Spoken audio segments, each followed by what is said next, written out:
Russian President Vladimir Putin on Friday told soldiers who had fought in Ukraine that he would run for a fifth term in the 2024 election. It's a move that would allow the former KGB spy to stay in power until at least 2030. Putin was handed the presidency by Boris Yeltsin in 1999 and has already served as president for longer than any other ruler of Russia since Joseph Stalin. He confirmed his bid for re-election while meeting with war veterans to award them Russia's highest military honor. I will not hide that I have had different thoughts at different times, but it's now time to make a decision. You are right. It is such a time when a decision needs to be made. I will run for the position of President of the Russian Federation.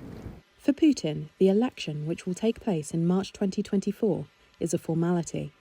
The 71-year-old has no discernible successor, and with the support of the state-run media, and almost no mainstream public dissent, he is certain to win. On the streets of Moscow, support broadly favoured the incumbent. I think that there is no better candidate than Vladimir Putin. I just can't imagine one. I will vote only for him.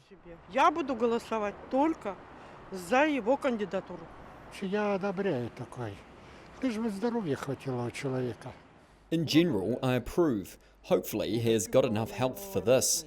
There is a lot of negativity coming his way from different directions, but I believe that Russia needs him.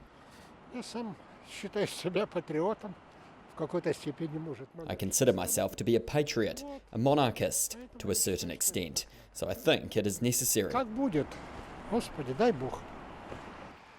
Opposition politicians say a handful of other unthreatening candidates will be put up to run against Putin and lose, in what they say has become a carefully stage-managed imitation of democracy.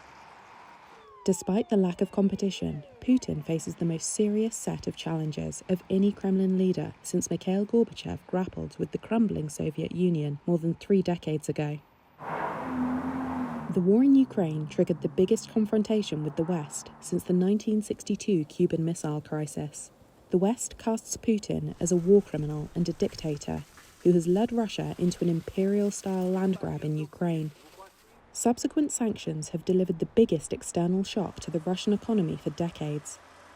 And Putin also faced a failed mutiny by Russia's most powerful mercenary, Yevgeny Prigozhin, in June.